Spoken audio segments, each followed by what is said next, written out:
Several deep systems are shifting all at once: culture, technology, identity, climate, politics, even the sense of truth that we hold. And the pace is outrunning our inherited ways of coping. We feel that it's thinking. It's actually not. It's drawing data points together and based on probability. We feel it's empathetic, even though it's not. It's more like a technological sociopath right now because it cannot have empathy. It's faking empathy. But we have to remember it's a set of statistical systems trained on vast amounts of data to recognize patterns. It's Yeah. not conscious. It doesn't have a self. It doesn't have agency. Technological capacity is outpacing our cultural norms. Every major shift with technology in human history follows this arc. But what is different about this one is the velocity. Hi, and welcome to Metaconscious Leaders. Today, we're honored to welcome Dr. Lollie Mancey, an anthropologist, futurist, AI ethicist, and entrepreneur, whose work sits at the critical intersection of humanity, technology, culture, innovation, and consciousness. Based in Dublin, Lollie holds a PhD in organizational learning from Trinity College Dublin and serves as program director at UCD's Innovation Academy, where she leads future-ready programs in creativity, innovation, digital transformation, and resilience. She's also a serial entrepreneur, storyteller champion, media presenter, and globally sought after speaker. Lollie brings a human lens to the technological frontier and asks not just what can we build, but who are we and who do we become as businesses, societies, and conscious leaders in a rapidly shifting world. From the boardroom to the classroom, from AI ethics to cultural anthropology, her work inspires leaders to embrace purpose, agility, inclusion, and meta-awareness. You can guess why I invited her to be our guest today, and I'm delighted she so graciously accepted. Welcome, Lollie, to Metaconscious Leaders. Thank you for having me. Lollie, anthropology is at the core of what you talk about, what you do. Can you start by giving us a kind of a quick version of how you got here? Because there's a lot to unpack there, I know, but some of the core elements to it are very pertinent to what we go on to talk about later in our conversation. Yeah, I came through social justice, which was an interesting segue point, really. So I studied sociology and cultural anthropology at undergrad and masters, and then went on to look at organizational learning, which, of course, back in the day was knowledge management, but now is more relevant than ever, I think, in terms of what we've done and the way we've designed our organizations. They're still siloed. We still suffer from a lack of cross collaborative thought, potentially, and we're still struggling with the intersection of humans and technology. So I served in the Department of Social Justice in terms of equality and looking at sort of societal lenses. And we've passed a lot of new initiatives in the last sort of 5 or 6 years in Ireland. We've become modernized quite quickly. We've passed repeal the eighth for abortion reform, same-sex marriage referendum, of course, and now divorce referendum. So I kind of moved a little bit away from the idea of sort of the activist externally to actually started to have a think about more internally what's going on for us. And that sort of became poached from social justice into innovation the last 8 years. Can you give us a sort of a quick definition of anthropology? And then where are we on that evolutionary path, if you like, as humanity, given where we are and the various strands that are coming into play, not least AI? I mean, anthropologists look at the changing cultural landscape. I'm a cultural anthropologist. There are different, there are forensic anthropologists and different types. So I'm looking at the changing cultural landscape in with technology. So some would say I'm sort of more a cyber anthropologist right now. But we're sitting in a really rare pivotal moment. We've had revolutions in the past that might have been slower or local or uneven, but what's different today is the simultaneity of change.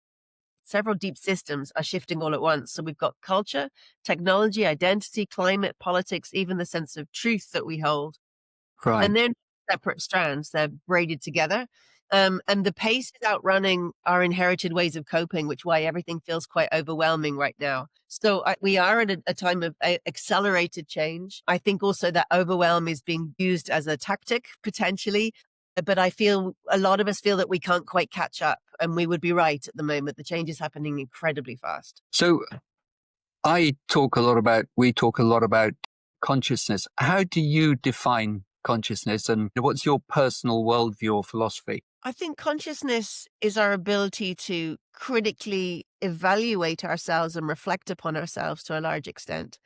I think we've got a shift at the moment in terms of responsibility. We've got really powerful tools that we can amplify our best instincts and our worst ones simultaneously. And how we use those tools and the way that we go on to use those tools is going to be really, really interesting in terms of how it unfolds. I think we have to pause at certain points in history, and this is definitely one, to be able to ask ourselves questions about the technology and the consequences of it. So, who is it for? What are the benefits? Who's being harmed? And what are the second order consequences? And I think that we're not pausing right now. And I think, again, going back to that overwhelm piece, I think we definitely need to. And just on the consciousness piece at the moment, for 1 second, Descartes said, "I think, therefore I am," and there's kind of this distinction between the thought, the cognition, and something that's doing the cognizing. So this distinction between cognition and consciousness. Something I don't know if you're familiar with Anthea Roberts. She was a guest I had on earlier, and I asked her this question, which is, where does metaconscious meet metacognition, which is something that she talks a lot about in relation to AI. Yeah, I think, look, I mean, we feel that it understands us. We feel that it's thinking. It's actually not. It's drawing, data points together and based on probability. It's not thinking, but we feel supported by it. We feel it's empathetic, even though it's not. Right. It's more like a technological sociopath right now because it cannot have empathy. It's faking empathy. But whether or not that matters is something I'm wondering because, with all the best will in the world, not every therapist can identify with what we're feeling or, perhaps they're giving suggestions where there isn't empathy sometimes, Yeah. not to slam psychotherapists, but just, I don't know if it matters. If we feel it's empathetic, is that enough? Now, where we do have to be really, really careful is when we ascribe empathy onto it to say, it loves me or I'm in a relationship with it. I think it's a one-way street, right? I can be in a relationship with my AI, but it's not in a relationship with me. And I think that's really, really important. And these are some of the second order consequences that we're looking at in this sort of AI companion space where I think we're going to be in trouble to some extent in terms of what we are scribing onto it anthropomorphically. We cannot wait for it to be more human, and yet it can never be.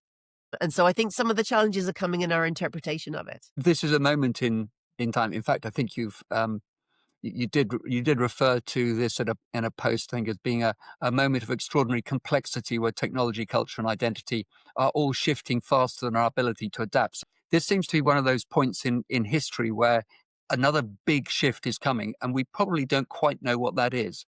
We're at that point now, are we not? Yeah, I think so. I mean, I've called this a cognitive revolution. It's our cognitive revolution, not its, right? So I mean, agentive AI and our Yeah. understanding of it at the moment, it's not having a cognitive revolution where it's suddenly going to start, it's augmented intelligence, it's not intelligence in the way that we understand it, but it's our cognitive revolution in understanding ourselves more. And I think it's holding up a mirror or perhaps a prism to us to show us ourselves in terms of, people saying, oh, the data is biased. That's an interpretation of everything we put into the internet is our own biases. It's not Yeah. biased, we are. And so it's that piece of showing us who we are, and we don't really like it to some extent. We are homophobic and sexist and all of those other things, that's deeply entrenched in terms of the internet, showing us ourselves, showing, mirroring ourselves to us. And then the other thing also is that sort of we have a sort of the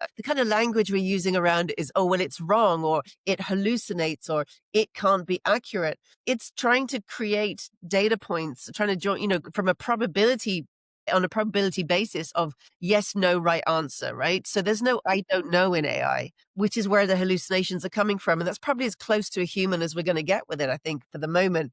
The fact that it's making up stuff to please us, except please is our interpretation of that, and so I think it's a really, really interesting mirror, and it's showing us something very interesting about ourselves and perhaps things that we need to change about ourselves as well. It's at the moment it's highlighting, it's moving into sort of the loneliness space, or the technology companies are. And I don't know, people are saying, oh, well, AI companions are bad for society.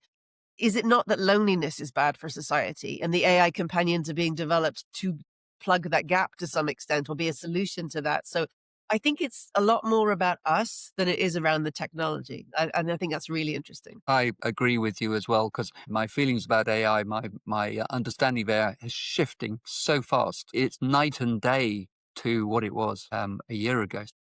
Yeah, I mean, look, people seem to think it's sort of magic, and I think probably about 18 months ago, it did feel like that, where, when you first start speaking to ChatGPT, you're like, what is this very fast, response that I'm getting? But we have to remember it's a set of statistical systems trained on vast amounts of data to recognize patterns.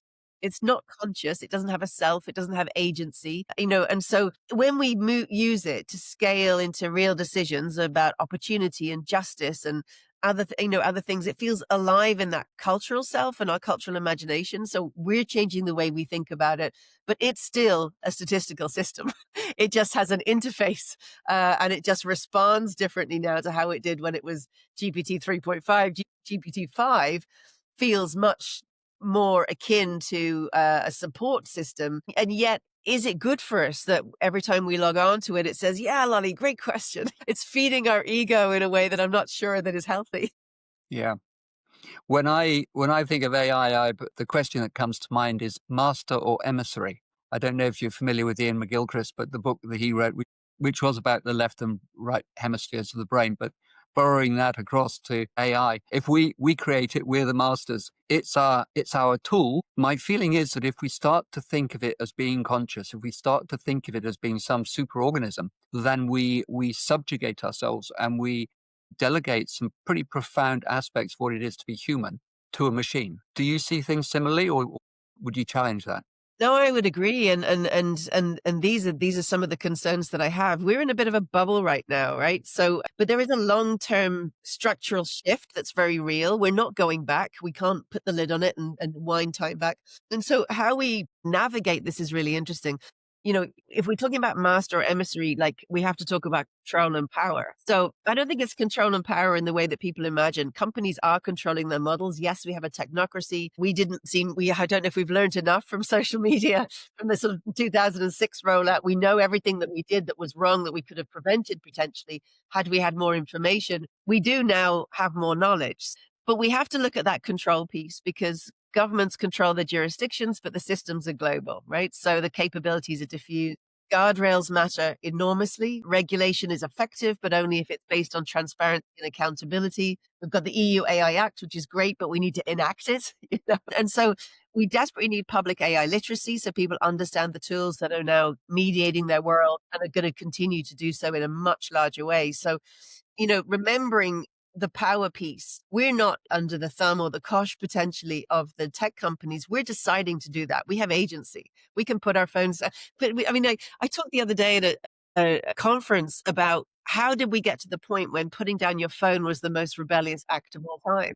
It's just we have to choose to engage or not to engage in this. No one is making us do this. And so we are willingly walking into this with our eyes closed, I think. Therefore, the tech companies do have some mastery over us. But that's also negating some of the most incredible things that AI is being used for and is doing, like solving, many, many illnesses, for example, and making life easier for people potentially as well. So we just made a TV show about this. Well, not just about AI, but about the applications of research and innovation to human life. We have to remember not to throw the baby out with the bathwater with all of this. The technology is not good or bad. It's our use of it and it's Yeah. our application. And so it's a really, really interesting question. But the minute we start to feel its mastery over us, we start to succumb then to this sort of polarization of it's good or bad. And I don't think that's helpful for us. On the topic of guardrails, Lolly, the EU brought out have just adopted some guardrails.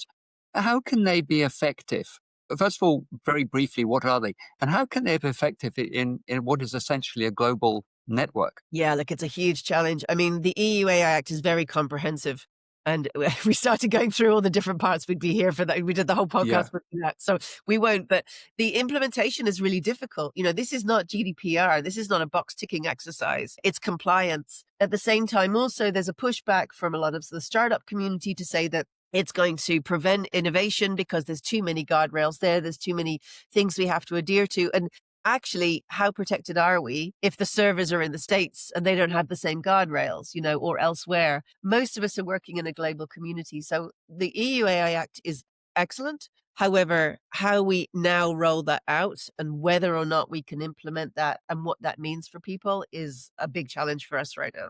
Huge challenge. Yeah. And on the point that you raised a little earlier, a moment ago, about ownership or about control, because that's something that's always sort of loomed big in my head. To what extent is AI in the control of half a dozen tech bros in Silicon Valley? And to what extent is the genie out of the bottle, where people, by developing their own LLMs, are actually able to re-harness their own intelligence and control? Yeah, I mean, I think it's easier to look at the usage of it at the moment and what people are using it for, right? So there's recent research out of Stanford that says 62% of people feel emotionally influenced by conversational AI, right? Even when they know it doesn't have any feelings. About 18 months ago to 2 years ago, we started to look at, it's a kind of a tool to use organizationally. What we can see now is the main use of ChatGPT is a more therapeutic or companionship tool. And that's happened very, very quickly. Mm. So, you know, in terms of the other stats, McKinsey said this report this year, McKinsey said that 70% of global companies are using at least one form of Gen AI in a workflow. Two-thirds of workers are using it daily, even if it's unofficially. That was out of PwC this year. And so the cultural shift is that we are using it. We're in a deep integration of it. It's going to become deeper. And it's going to become like an infrastructural technology, like electricity. So we don't say, put the electricity on, we just put the light on, right? So like it's sort of just going to be there. We'll stop calling it AI. I think at some point it'll just be. And I think that that's a sort of a cognitive automation potentially. So in terms of what we're doing, there's a familiar pattern anthropologically and technologically here, which is that the technological capacity is outpacing our cultural norms. Every major shift with technology in human history follows this arc. But what is different about this one is the velocity. So the real picture is that productivity gains are up. There are massive improvements for disabled and neurodivergent communities. There is transformation happening in science, drug discovery, sustainability, education. But yet we also have bias scaled into decisions that are affecting housing, justice, insurance, banking, a concentration of power with those tech entities, and then the rise of deepfakes and disinformation to destabilize trusts. What worries me most is that people will stop thinking deeply when they outsource to a machine. So we have to have a look at the entire picture there, because critical thinking and critical engagement with it is absolutely essential. And also a sort of maybe a healthy mistrust as well. The guardrails can work with transparency and accountability and literacy, but actually AI becomes the master when we stop thinking, and the tech companies are in a race to get there, I think. And that's Yeah. what my decade of work will be, trying to encourage critical thinking and a healthy mistrust to work with it, because it's a very smart machine. But it's not just, it can't only be a smart machine without wise humans. We need those two things together. So I'm going to work on the human side of things. I completely concur with that. A quote that comes to mind was Mahatma Gandhi said, "There must be more to life than speeding it up."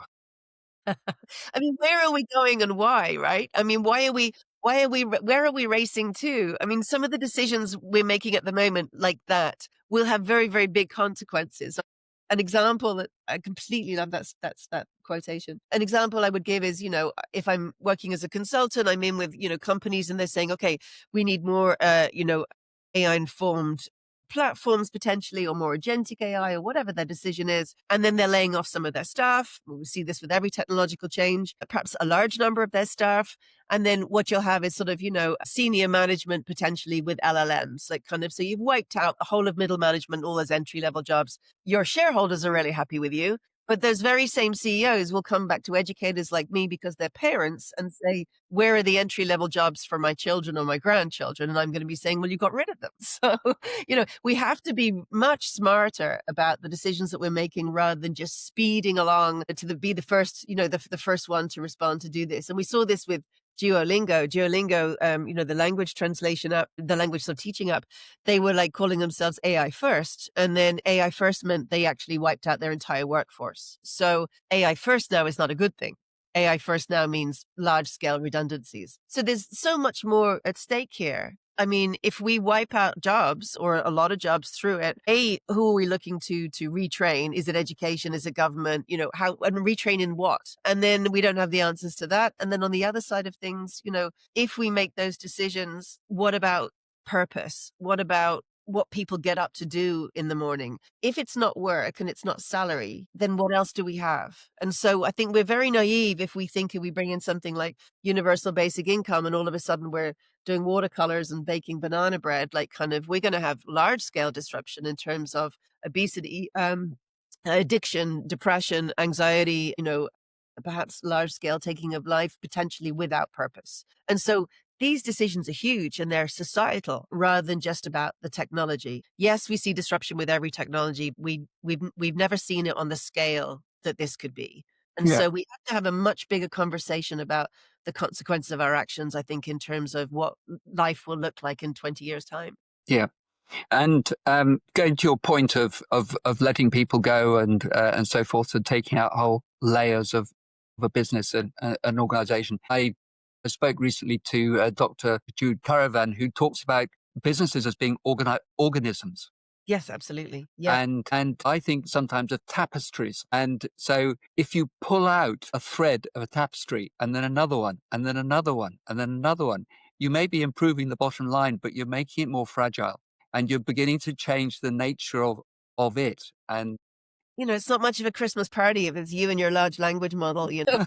We're organizations full of people, and culture. Even now with the, return to work mandate, we're seeing, much higher productivity in the stay-at-home, workers, but a sort of a social productivity in the office that's different. There's a sort of a tacit and explicit difference in your organizational culture. The tacit is the stuff that goes on around the water cooler, help me get this through, or, the unexpected sort of support that you get from your colleagues in different areas, maybe work related or maybe personally related. And that can't be replicated explicitly. So there's kind of two things going on in every organizational culture, which is why we end up with silos and hoarding of information and all sorts of other things. But the biggest thing I'm feeling at the moment in organizations is fear, rightly so. Fear about if I learn to integrate and with AI as a team member, will it eventually replace me? And the answer is possibly yes. So we're looking to leadership now to be very transparent, almost vulnerable in saying we don't have all of the answers, but are we all heading there together? Or are we going to make decisions whereby we have the instability and layoffs, which are happening like that at the moment, where you go into work on a Monday and all of a sudden your job is not there anymore, And so what are we doing in terms of human culture and the effect that that has, not just on people's mortgages, but their psychology? Because we define who we are by the work that we do, rightly or wrongly. That's our capitalist structures. When you meet somebody new, the first thing you ask them is, what is your name? And then what do you do? So what do we do if it's not our job? And I think there's much bigger questions that are going to need answering. It's going to take a sort of a holistic approach to solve some of this. And I'm quite concerned that I don't hear very many conversations at a high level about purpose and society. The Japanese have that beautiful word, ikigai, what is it that lights you up? I'm not saying we all have to follow our passion every single day, whatever that is, or even make a business out of it. But without purpose, what is the point? So will we all be volunteering and will we have a kindness economy? That would be lovely. I don't know where we'll go or what it'll look like, but I do know that we're going to have to support each other in a way that we haven't seen maybe ever before. so this is a lovely segue into what first caught my eye. Well, it wasn't first that caught my eye, but it was what particularly caught my eye. And I thought I need to have you on here as a guest on Metaconscious Leaders. You wrote a post on LinkedIn which started with the words, "We live in a culture obsessed with scarcity," and ended it with what you described as a provocation, where you put a question to readers, which was as follows: what would change in your industry if you stopped making decisions from fear of scarcity and started designing for abundance instead? If scarcity is often a story we have inherited, what would happen if we had the courage to write a new one? Yeah, look, I was very recently, last weekend, I was invited to the University of Oxford. The Rhodes Trust had a beautiful whole day on this, on the politics of abundance, and I think it's really, really important for us because the post about scarcity is about the difference between your physical limits and your cultural limits, right? So one is rooted in biology, ecology, and physics. The other is rooted in the stories about what's possible. So through anthropology, we know that scarcity is a narrative rather than a natural law. So many societies throughout history have organized themselves around reciprocity, collective prosperity, or shared stewardship. It's only really in recent times, recent centuries, I should say, probably, where industrial and collective economic systems shifted that scarcity became the dominant cultural metaphor. So it seeped into everything: education, careers, leadership models, even what success is. The 1%, the most wealthy in the world, are the most successful. They are the scarcest. So we tell people there's not enough of time, there's not enough opportunity, not enough status, not enough safety, not enough belonging. And then once we internalize that, our world becomes smaller. So now we're competing with each other instead of collaborating. And I'm protecting what I've got instead of sharing it.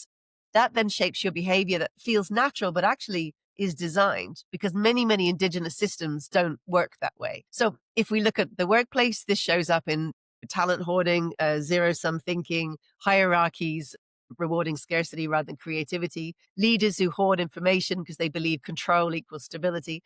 And then the irony is that all of this actually erodes trust. And without trust, there's no innovation.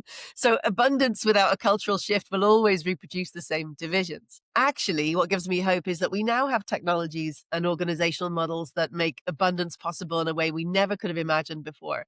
So, one idea is shared globally in seconds. Knowledge can scale without diminishing. Collaboration in real time across borders and time zones, asynchronous time zones, asynchronous workforces, amazing collaborations happening through all sorts of programs where you've got distributed teams harnessing multiple perspectives simultaneously. This is really powerful for humanity. So abundance isn't just technical, it's moral. And it requires a huge shift in leadership from protection to invitation, I suppose. And those leaders designing systems where success multiplies rather than we have it in bottlenecks. A very different way of looking at the world, a sort of a decentralized leadership model that, of course, puts fear into the heart of most modern leaders at the moment. But if we look at statistics, we can see that teams that have high psychological safety and security are much more innovative, much more connected. Your people won't leave you. Two biggest problems at the moment: talent acquisition and retention. Embed psychological security and your people will stay, right? So do you have an environment where people can think freely, experiment, make mistakes without stigma,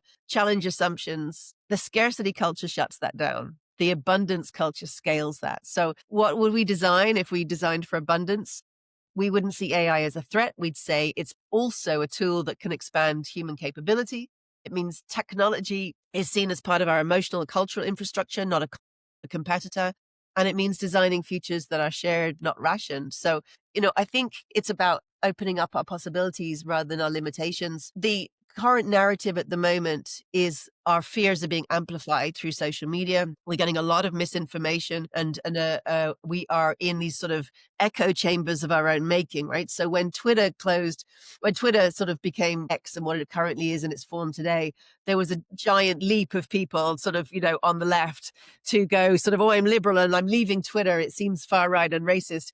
And they all pat themselves on the back as they go over to Blue Sky. But actually, for the sake of democracy and debate, we should all be in with people that disagree with us. So we should actually all be on the other platform. And I think, I'm not saying go back to it. But what I'm saying is that, the most important voice in any organization is the one that challenges. And are we losing the ability to debate? I know that it's being brought back into the UK school curriculum, which is brilliant, rather than just sort of the in the private school system. They've always been very strong on debate. But the idea to actually disagree and have conflict that is healthy and dealt with in a healthy way, rather than sort of have our own echo chambers amplified back to ourselves. So again, I think we have to be really, really careful about the narrative that we buy into. I believe human beings are more good than they are bad. I believe in abundance rather than scarcity. And I think that the minute we start to compete with each other, what is that lovely saying? Comparison is the thief of joy. And all social media is you're not good enough, right? You're not good enough, thin enough, smart enough, fast enough, wealthy enough. Like kind of what an awful thing to be telling ourselves. And so I really do believe in the idea of abundance, but internalized. It's just your if you look at the world through the framework of I have enough, what can I help with other, what can I help to give to other people? I think we're on the right track. I love the way that all the time you've been speaking about abundance, it has been that kind of holistic interpretation, understanding of it, as opposed to the kind of almost materialistic or physicalistic thing of it, which is abundance is like, I've got lots of money, I've got many houses, I've got this, I've got that, actually, it's a state. It's a Yeah. state of abundance, which is a feeling of having enough, of being good enough. It first of all starts with that state of being, which then means that what I do, I enjoy, and what I achieve is all Well, it goes back to follows gratitude, from that. doesn't it? I mean, one of the things that we're told to, that is very good for us mentally is to wake up in the morning and spend that first 15 minutes in abundant gratitude, where we're grateful for even waking up and realizing what it is that we have, in terms of ourselves. I mean, there's some lovely other things that align with that version of abundance. For example, there's a happiness index that shows that as your wages increase, your happiness increases, in correlation. But actually, it gets to a certain point, and it gets to around the six-figure point or just above, depending on which culture you're in. And then actually, there's a sort of a plateau and then a drop. So what that means is if you're very wealthy, your happiness is decreasing potentially. So why would that be? Would it be that with the job that you got the extra wages with, it's more stressful, you've more responsibility? Or is it that that money no longer means so much to you and now you turn into a philanthropist or you try to give back kind of in some kind of assuaging of the guilt or whatever the reason, the rationale is? We should all be thinking philanthropically from the very start. But most of us are struggling between very high costs of childcare and mortgages and rent, and we too much in terms of the accumulation of the basics. And yet in society, we have never had it so good as we currently do, but we have a scarcity mindset around that. And I think back to sort of some of the things that Gen Z are engaging with are really interesting because they're kind of going back to a time of my grandmother and my great grandmother. They like embroidery and knitting and in real life and slow fashion over fast fashion and starting to really honor things like I saw something the other day about darning socks. And I was like, geez, Gen Z are brilliant. They're rediscovering this whole idea of circular economy. Yes, for the environment and the impact on it, but also for the slowing down of what that does to your brain or sort of, those skills, the sort of the ancestral skills that I suppose we lost in a commodified society. So they really are starting to turn the tide. And I think it's great. They're the generation that have all of these problems to solve that they've inherited. And so if they can find solutions in the past, then that's great because most of the time we're reinventing the future accordingly to history. When we made the show Futureville, the second series just aired in Ireland last week, it really had the term Back to the Future not already been taken by a film franchise. I would have wanted to call it that because a lot of the time we're looking back to take lessons to move forward. Can we live in a way that we used to live better, community-based, sharing in smaller areas rather than widely distributed? And can we support and care for each other? I think we've lost that to a large extent. And one of the things that was really lovely about the show was we were saying, well, we looked at people that are gene splicing ancient grains, for example. We have the DNA from these amazing nutritious grains from thousands of years ago, and we just need to gene splice it to adapt it for our current climate. But we had everything we needed. And I think we're sometimes forgetting that. We're constantly facing forward to say new, but actually most of the answers are in the past. And we just need to kind of revisit that, I think. Can we explore for a moment worldview? You said a moment ago, we've never had it so good. And my thought is materially, that's the case. Culturally, it's perhaps debatable. One can look into that. My thought is that it so much comes down to one's worldview, one's philosophy. And every single civilization is based upon a philosophy, is based upon an understanding of the nature of being and life. And out of that arises meaning, purpose, understanding, and then institutions arise, and then laws arise, and then culture arises, and all of these things. We have, in the Western world, in the Western mindset, a materialistic, simplistic, mechanistic mindset that's arisen for historical reasons from the Enlightenment onwards and so forth. And that's a topic for another time. But we've lost sight of what every other philosophy in the indigenous communities already, still hold on to, which is something more than consciousness and so forth. And my thought is that in terms of how we evolve, how we acquire the wisdom or develop the wisdom, enhance the wisdom that will enable us to make the most of AI, we need to get back in touch with that bit and that which is more than, so as we have a greater awareness and understanding of the full meaning and purpose of life, or what it could possibly be, because everybody's idea is different. Perception is different. What's it for you? Because it seems like it's fundamental. If we can't change our worldview, how can anything else change? Well, it starts with the story that you tell yourself, right? I mean, are you telling yourself a story that the world is a terrible place and therefore I need to fight to have my place in it? Or are you telling yourself that actually life can be very beautiful and simplistic and people are generous and kind and where are you getting your information from in terms of how you feel? It's one of the reasons that travel is so amazing because you realize we're so much more similar than we are different, right? And so I spent between my master's and my PhD, I spent 10 years traveling 32 countries, like just like a piece of tumbleweed, going from place to place and taking on odd jobs and just seeing the world and trying to figure out my worldview and my place in it, coming from a privileged Western perspective, and what that might mean. And it's very easy then when you travel the world and meet different cultures to suddenly think, I'm not so sure that we have it right, like kind of in terms of the connectedness. We've lost our ability to live communally. We've lost our ability to grow communally. And so there's amazing work by the relationship expert, Esther Perel, and she talks about in our society, what we've done is we ascribe all of the roles that were the roles of different people in the village to one person that is now soulmate and expected to meet all of our demands and needs. And of course, that's impossible. Firstly, you have to meet your own needs. Secondly, if you can find a companion, they have to take on the role of maybe the role that 10 different people did in the past. So I think it's really interesting to see some shifts around that. I mean, certainly a shift in the rise of divorce, of people in their 50s at the moment. And sort of, I don't know if you saw the latest thing that's trending, which is it's embarrassing to have a boyfriend. It came out of Vogue, I think, or something. And there seems to be a whole lot of rhetoric around the idea of you don't need anybody and sort of that single thing. Well, that's all well and good, maybe, in one sense, but actually you really need people. We're wired for social connection in a way that's how we evolved. We evolved to live communally. And I think we've lost that. We're all in individual places and individual houses or apartments. We're very dislocated from each other. We know that there's a loneliness epidemic.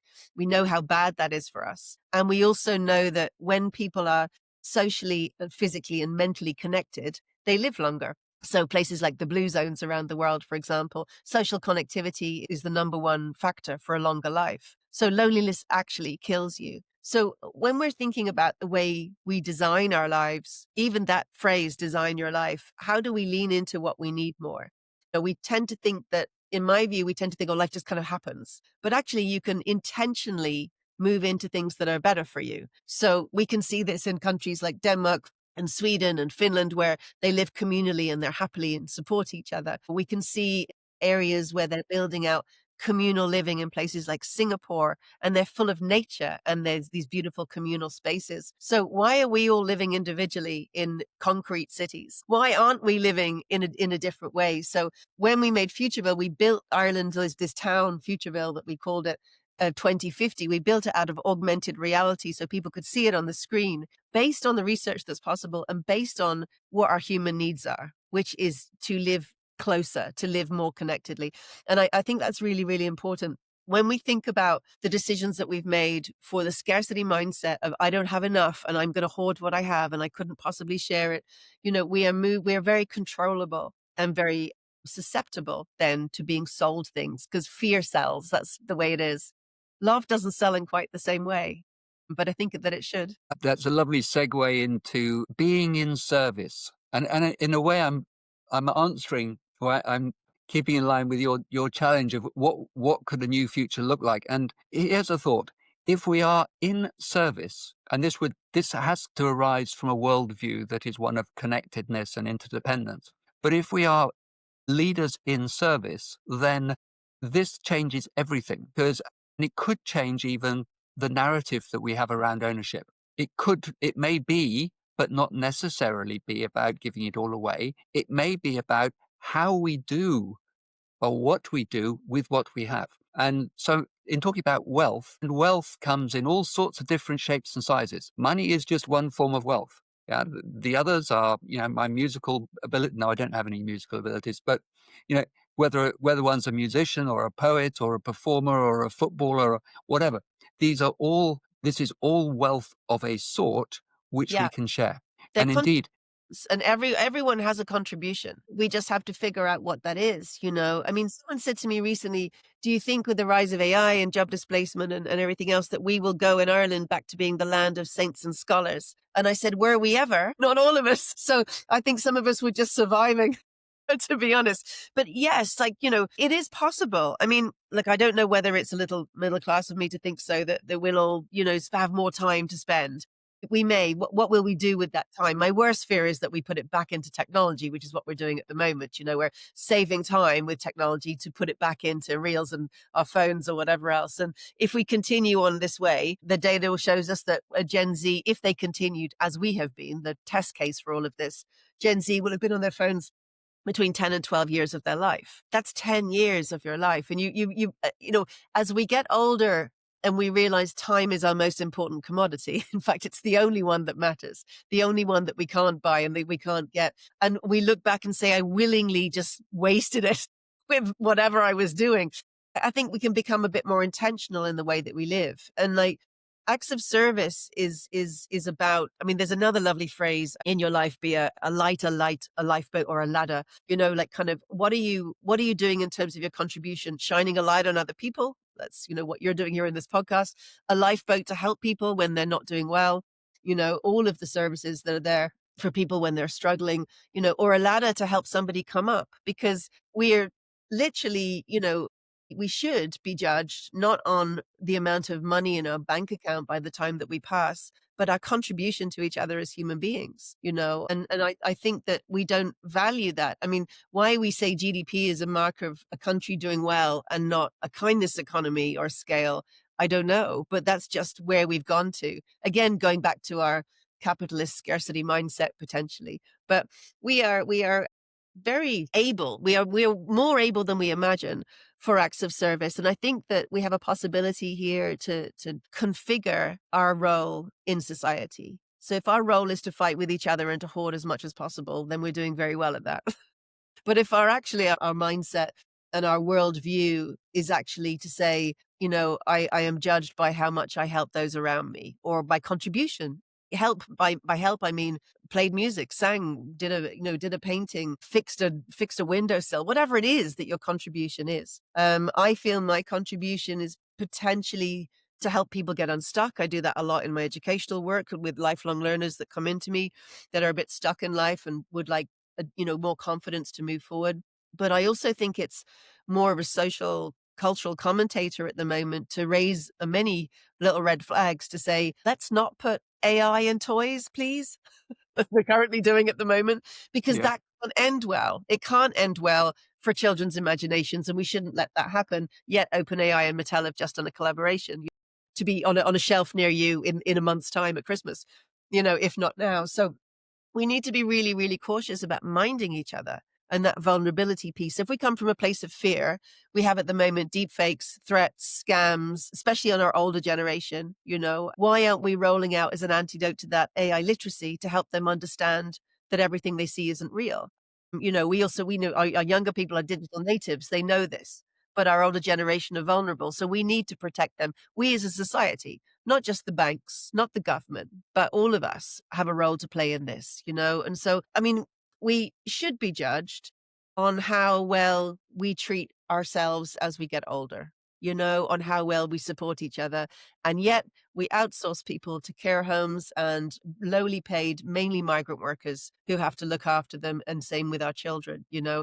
it's all wrong. The way that we have configured it is just we need to go back to those beautiful indigenous communities to say, why are they flourishing with so little? And yet we are so stuck with so much. And with a mind on metaconscious leaders and business is not a doing. Business is not a thing. It's a doing. And it's an interaction with society. So in business, we are making a contribution to society, whatever that may be, whether it's positive or negative. So as an entrepreneur, you're not only I love this as well, anthropologist and speaker and so forth, but you're also a businesswoman, and therefore you're also at at the coalface. How does this work out with you, and how do you integrate this into your business practice? And let's bring in cooperation versus competition here. How do we move towards that? Yeah, well, one of my businesses is in the funeral industry, so it's quite easy to see why an anthropologist would be there. And I train people to do beautiful, evocative love stories as funerals, love stories to those left behind. Interestingly enough, it's starting to gain traction in Ireland, where we've seen this be mainly the space of Catholic priests, where lay people are moving into this. More women are moving into it than men. And we're doing a lot of work around the hospices with people as they pass. Then it becomes your love story to those left behind. So beautiful, evocative work there that's very easy to align, but not all, not making of money and creation of things are acts of service. But I think we have to look at, again, going back to that worldview, right? So your mechanistic worldview says, break system into parts, optimize the parts, control the parts. Works very well for factories, doesn't work so well for human systems. So connection then has that interdependence piece. In practice, you have to look at the holistic piece for leaders. So don't treat culture as an HR side project. Integrate relational intelligence into your strategy of what's coming potentially as well. Accept that trust is an asset, not just a soft factor, and that people are not components to be discarded. They're dynamic networks interconnected into the rest of society. So the connections really matter. And like I talk about love and fear as operational states. And I don't within my work, and I don't mean in terms of sentiment, I mean sort of neurological and cultural conditions that shape how people show up, right? So you've got fear in a workforce, scarcity thinking, territorial behavior, and sort of short-term thinking. You've got compliance, but you haven't got creativity. You get teams that hide problems until they explode. A lot of those problems will be in those AI systems that are being scaled. So we need to really have a look at that. And then love in an organizational sense, which doesn't often, hardly ever gets talked about, in terms of an organization, but it's psychological safety and security. It's trust and permission to think and problem solving and are we designing conditions that expand people, or are we creating conditions that constrict them? So competition has its place, but perpetual competition will exhaust your people, especially if you're competing in your workforce within the organization itself. Cooperation can only expand your intelligence. So when teams share their insights or their context, their decision making improves. So you've kind of got to go from individual heroics to collective contribution within the workforce, which will move the dial for you organizationally, but also potentially financially, because Gen Z are coming into this market and they have a BS barometer that I've never seen before in my life, like for authenticity. They are just like, I only want to work with a company that aligns with my values. And they don't mean the core values versus the sort of, the statements. What they mean is no gender washing, no greenwashing, no BS. So we have to think about the organizations that we're building, those that don't lay off workforces, those that embed trust. Those are great places to work. Many of us, about 70% of us, dread work on a Sunday night from the sort of Sunday afternoon onwards, dread going in. So what is it that we're doing? We're spending the majority of our time in life, the only thing that matters, in a place where we don't feel valued and we don't feel we are of service. So perhaps we can redesign. That's what I think.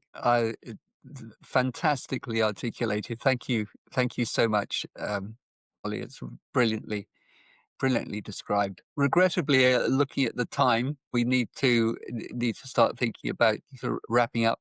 On a personal note, how do you personally stay aligned, grounded, resilient through all of the things you're doing? Because you're going at 100 miles an hour. You've got a lot of demands. I understand you mentioned a moment ago that, or before the recording started, that you'd be doing another podcast, but you're just going from one thing to another. Da, da, da. How do you stay grounded and aligned? Because you are very connected. And how do you manage this personally? I think I asked myself a couple of questions. The first one is, will this endeavor or venture give me energy or deplete me? Firstly. And so I only know, not everything is wonderful. So I have to do things that deplete me as well, and making sure that I've got some time for that. But more that, if I don't do the brain work and the human to human interaction, what I find is if I haven't got enough of it, I haven't got other energy to thrive off. So sometimes I'm giving, sometimes I'm receiving. So it's that two-way street.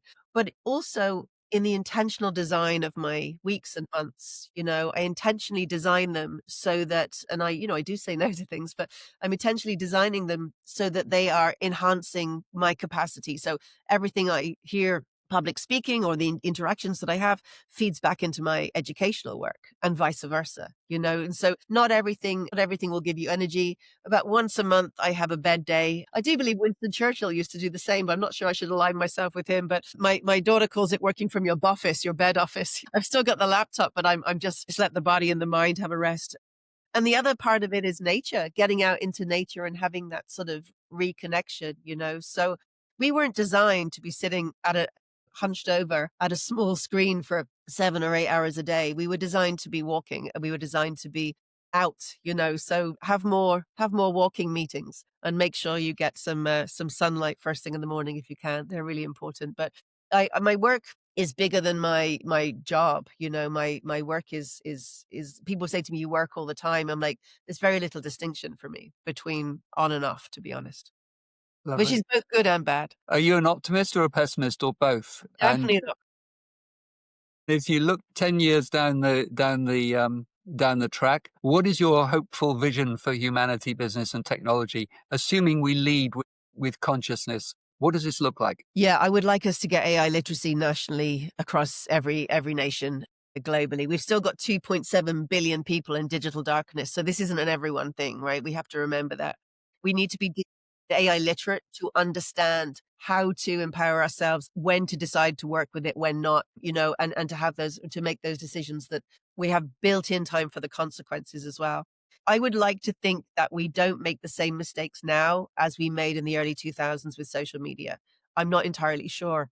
But I do know there's an awful lot more people mobilizing around the world now with tech for good or AI for good for humanity, huge numbers. And in fact, recently, just last week, I heard that 500 million had been put in by the philanthropists in the States under the MacArthur Foundation for AI for humanity.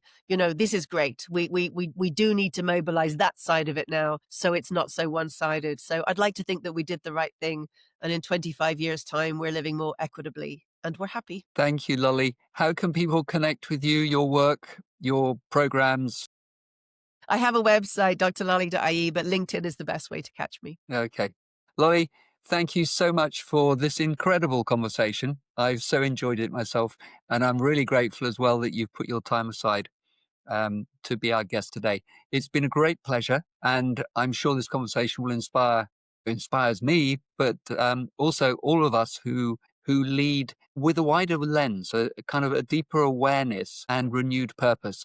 And I really hope that at some point in the future, we may be able to revisit some of these threads because they're changing so rapidly and evolving so quickly. So thank you for your time, Lolly, You're and welcome. be well. And you. I hope you enjoyed today's conversation with Dr. Lollie Mancey as much as I did. To find out more about her and her work, you'll find the links in the show notes below. Please subscribe, follow, or like Metaconscious Leaders if you haven't already done so. This is very helpful as it enables us to reach a wider audience. Also, you can share this link with others and leave a comment. It's really useful to know what you're thinking as well. So until next week, thank you for watching and listening. Be well.